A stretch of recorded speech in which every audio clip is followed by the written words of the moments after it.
Assalamualaikum warahmatullahi wabarakatuh. Selamat siang bagi kita semua. Adik-adikku yang saya cintai, di pertemuan kelima ini kelanjutan dari pertemuan-pertemuan sebelumnya. Hari ini kita akan membahas tentang hukum kodrat. Hukum kodrat, apa yang dikatakan dengan natural law, droit natural, gitu ya. Jadi hukum kodrat itu adalah usaha manusia mencari keadilan mutlak. Artinya hukum kodrat ini yang diberikan oleh Yang Maha Pencipta, oleh Tuhan Yang Maha Esa. Suatu contoh ya, kodrat seorang wanita adalah melahirkan. Contohnya seperti itu. Kemudian terjadinya siang dan malam. Kemudian terjadinya matahari terbit di timur dan terbenam di barat. Nah, ini merupakan hukum-hukum yang diciptakan Allah yang Maha Kuasa. Nah, gitu. Termasuk tadi yang katakan adalah hukum kodrat. Nah, kemudian hukum kodrat bersifat tidak tergantung pada pandangan manusia, terlepas dari kehendak manusia. Nah, ini di luar pandangan manusia adalah sebagai hukum yang diberikan atau yang diturunkan oleh Yang Maha Pencipta. Mungkin kalau dalam Islam ada Allah Subhanahu wa Ta'ala, kalau bahasa lain mungkin Tuhan Yang Maha Esa gitu ya. Nah, kemudian kedua, tidak berubah-ubah untuk sepanjang masa dan berlaku di semua tempat. Nah, ini hukum kodrat ini berlaku di semua tempat di muka bumi ini. Siapapun yang ada di muka bumi ini adalah di situ ya. Allah memberikan hukum atau aturan-aturan ini tidak berubah sepanjang masa. Kemudian berlaku bagi semua orang. Jadi selama manusia ini hidup berada di bumi ini atau di planet bumi ini berlaku bagi semua orang. Terjadinya mungkin siang dan malam, terjadinya hujan, terjadinya mungkin salju yang ada di negara lain gitu ya. Kalau seperti di kita adalah terjadinya hujan dan kemarau misalnya gitu ya. Kemudian bersifat jelas dengan sendirinya bagi semua orang. Jadi juga sangat jelas. Walaupun mungkin dalam ilmu pengetahuan ya, oleh orang-orang ahli fisika maupun ahli astronomi sudah jelas hitung-hitungannya gitu ya. Bumi misalkan, terdapat 9 planet yang kita ketahui, belum planet-planet lain misalkan ya, ada bintang beribu-ribu, berjuta-juta, bahkan bermiliar-miliar. Nah, itulah di luar nalar manusia, nah, seperti itu. Nah, itu ada aturan-aturan juga. Mungkin di kehidupan Jakarta ini punya aturan-aturan tersendiri gitu ya, seperti apa bedanya di bumi ini. Terjadinya siang dan malam, terjadinya hujan dan kemarau, dan lain sebagainya. Kemudian kodrat manusia itu mungkin dilahirkan gitu ya. Kita sebagai laki-laki atau perempuan punya kodrat tersendiri. Kemudian pada awalnya hukum kodrat berasal dari Tuhan. Nah, ini ada konsep lagi gitu ya. Perintah raja adalah kehendak Tuhan. Kemudian berkembang menjadi antara lain Protagoras menyatakan bahwa manusia sebagai individu berpandangan berubah-ubah yang merupakan ukuran dari segala-galanya. Jadi perintah raja adalah kehendak Tuhan. Ya, mungkin Tuhan memberikan kepercayaan kepada manusia. Mungkin di alam demokrasi ini, di modernisasi ini ya, di alam modern adalah demokratis. Contohnya memilih presiden. Nah, yang sekarang sedang ramai-ramainya pemilu. Ya, ada 3 calon yang perlu nanti dipilih oleh kita, oleh rakyat secara demokratis. Siapa yang terpilih? Nah, itulah mungkin sebagai titipan Tuhan, sebagai kuasa Tuhan yang dipercayakan kepada manusia, kepada pemimpin, ya, untuk memimpin negara ini, gitu ya. Seperti itu. Ya, seperti konsep terdahulu, perintah raja adalah kehendak Tuhan. Perintah raja adalah undang-undang.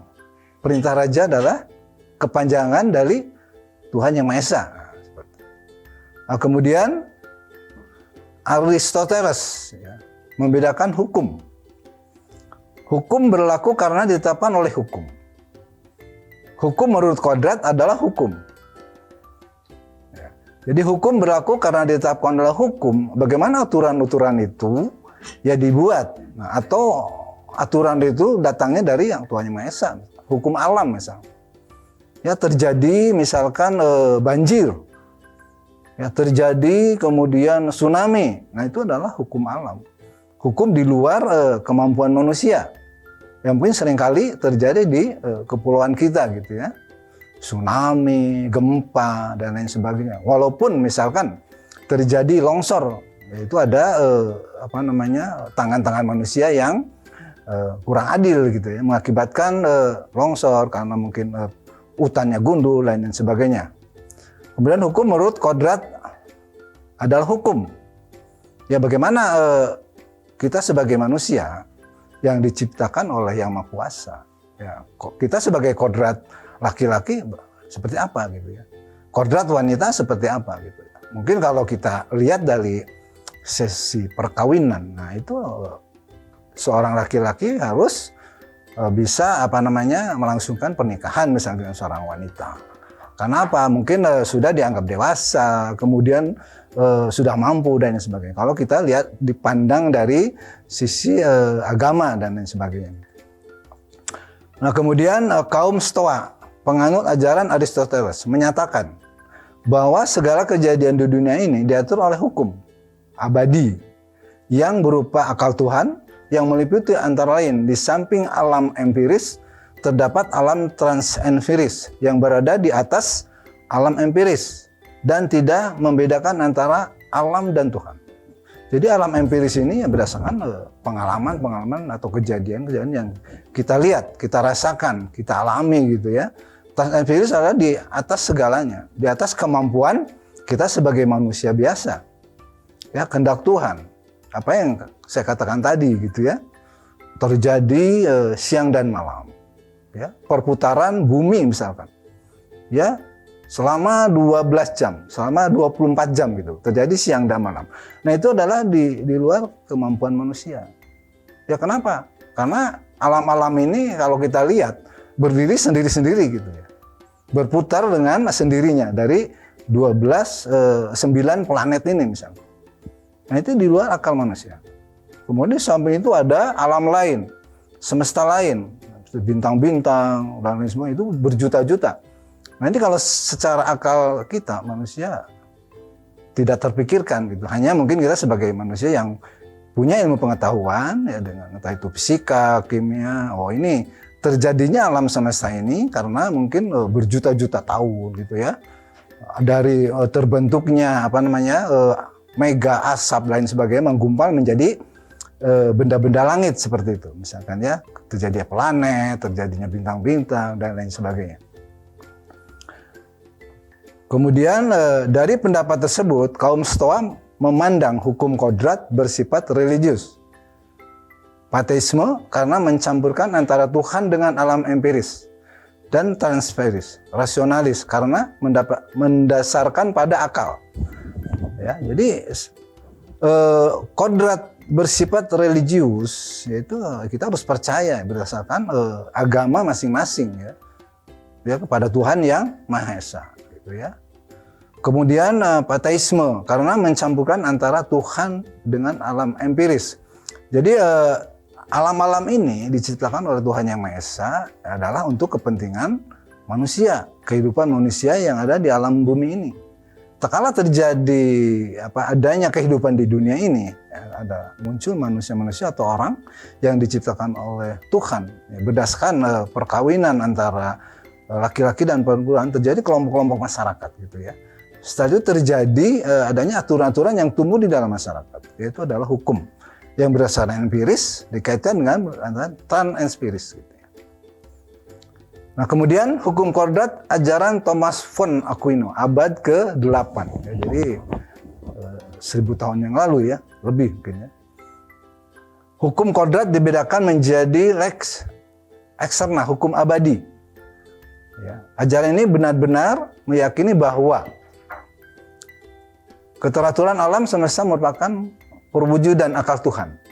Tuhanlah ya, yang mengatur seluruh proses alam dan hukum yang abadi. Nah, ya. Ya, jadi alam semesta ini ya mungkin selama ada kehidupan manusia akan abadi gitu ya.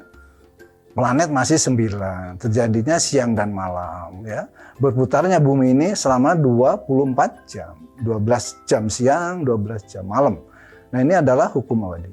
Ya, yang selama manusia itu ada, terkecuali mungkin Tuhan sudah memberikan vonis katakanlah ya, terjadinya kiamat besar maupun kecil ya, kiamat besar katakanlah. Itu Allah alam bisawab ya, mungkin nanti akan terjadi tapi gak tahu berapa ribu tahun yang akan datang atau ratus tahun yang akan datang. Itu adalah keputusan Tuhan, kehendak Tuhan gitu ya, atau Allah Subhanahu wa taala. Kemudian lex naturalis, hukum alam. Nah, kemudian manusia dikaruniai akal oleh Tuhan sehingga dapat memahami sebagai lex externa. Ya. Hukum yang datang dari Tuhan. Yang sangat luas dan mendalam, tak terhingga. Lex naturalis adalah bagian dari lex externa yang dapat dikuasai oleh akal manusia. Nah, ya, jadi aturan-aturan Tuhan itu harus diterjemahkan, diimplementasikan oleh akal manusia. Ya, berdasarkan mungkin kitab-kitab yang kita pelajari ya, mungkin Muslimis, Al-Quran, non-Muslim, Kristen, Injil, Zabur dan sebagainya. Itu adalah sebagai tuntunan kita untuk kehidupan di dalam masyarakat. Munculnya aturan, munculnya ketentuan, munculnya batas-batas kebiasaan manusia gitu ya. Yang berdasarkan aturan-aturan yang didatangkan, yang diberikan oleh Yang Maha Pencipta. Ya. Lex naturalis dibedakan menjadi dua, ialah yang pertama prinsip prima, asas pertama, yaitu asal pokok yang absolut bagi kehidupan manusia, berupa berbuatlah kebaikan dan hindarilah kejahatan. Nah, ini sebagai amanah gitu ya, yang diamankan oleh setiap aturan-aturan yang datangnya dari Tuhan Yang Maha Esa melalui kitab-kitabnya ya, sama sebetulnya. Entah itu di Al-Quran, di Injil, di Zabur, sama. Buatlah kebaikan dan hindarilah kejahatan. Tak kala terjadi kebaikan, kita akan terjadi interaksi yang positif gitu ya. Kita akan mentaati aturan-aturan yang hukum ya, yang datangnya dari Yang Maha Kuasa, yaitu ada yang ya naturalis dan sebagainya ya, empiris kemudian. Nah, kemudian diterjemahkan kepada aturan-aturan yang dibuat oleh manusia ya, hukum publik. Misalkan undang-undang ya, atau hukum adat istiadat, hukum kebiasaan yang muncul di dalam masyarakat sejak nenek moyang, yaitu hukum adat. Nah, itu aturan-aturan yang tumbuh di dalam masyarakat. Nah, itu harus ditaati juga ya, karena sama, setiap aturan itu mendapat sanksi ya. Sanksi. Nah, bisa juga di dalam adat pun ada sanksi pidana, sanksi sosial apalagi gitu ya. Di dalam hukum publik ya sama juga, ada sanksi yang diberikan oleh negara. Kalau kita melanggar hukum publik, pidana ya sudah, mencuri misalkan ya, kena pasal misalkan ya 362 penjara. Nah, membunuh misalkan kena pasal 338, nah, penjara juga. Belum aturan-aturan di bawahnya ya.